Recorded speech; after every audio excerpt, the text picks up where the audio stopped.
Hi friends, welcome back to my channel food with Raji. So ನಾನು ತುಂಬಾ simple ಆಗಿ ಮೊಸರನ್ನ ರೆಸಿಪಿಯನ್ನ ಹೇಗೆ ಮಾಡೋದು ಅಂತ ಹೇಳ್ಕೊಡ್ತೀನಿ.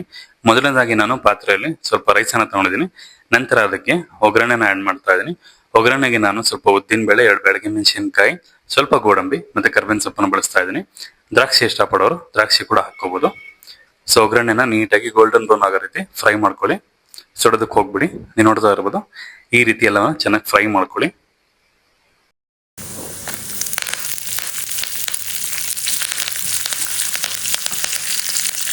ನಂತರ ನಾನು ಪಾತ್ರೆಗೆ ಮೊಸರನ್ನ ಆಡ್ ಮಾಡ್ತಾ ಇದ್ದೀನಿ.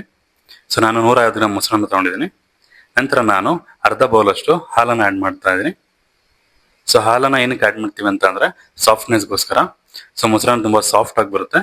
ನಂತರ ನಾನು ಒಗ್ಗರಣೆನ ಆಡ್ ಮಾಡ್ತಾ ಇದ್ದೀನಿ. ನಂತರ ರುಚಿಗೆ ತಕ್ಕಷ್ಟು ಉಪ್ಪನ್ನ ಹಾಕಿ ಎಲ್ಲವನ್ನು ಚೆನ್ನಾಗಿ ಮಿಕ್ಸ್ ಮಾಡ್ಕೊತಾ ಇದ್ದೀನಿ. ಅನ್ನದ ಕನ್ಸಿಸ್ಟೆನ್ಸಿಯನ್ನ ನೋಡಿ ನೀವು ಮೊಸರನ್ನ ಆಡ್ ಮಾಡ್ಕೊಳ್ಳಿ. ಸೊ ನೋಡ್ಬೋದು ಫೈನಲ್ ಆಗಿ ಈ ರೀತಿ ಆಗಿದೆ. ಸೊ ಬನ್ನಿ ಟೇಸ್ಟ್ ಮಾಡೋಣ. ಸೊ ಇದೇ ರೀತಿ ಎಲ್ಲರೂ ಟ್ರೈ ಮಾಡಿ, ಹಾಗೆ ಹೇಗಿದೆ ಅಂತ ಕಾಮೆಂಟ್ ಅಲ್ಲಿ ತಿಳಿಸಿ. ಇದೇ ರೀತಿ ಸಿಂಪಲ್ ರೆಸಿಪಿಗಳನ್ನ ಹೇಳ್ಕೊಡ್ತಾ ಇರ್ತೀನಿ. ಎಲ್ಲರೂ ತಪ್ಪದೆ ನನ್ನ ಚಾನಲ್ ಅನ್ನ ಲೈಕ್ ಮಾಡಿ, ಶೇರ್ ಮಾಡಿ, ಸಬ್ಸ್ಕ್ರೈಬ್ ಮಾಡಿ. Thank you.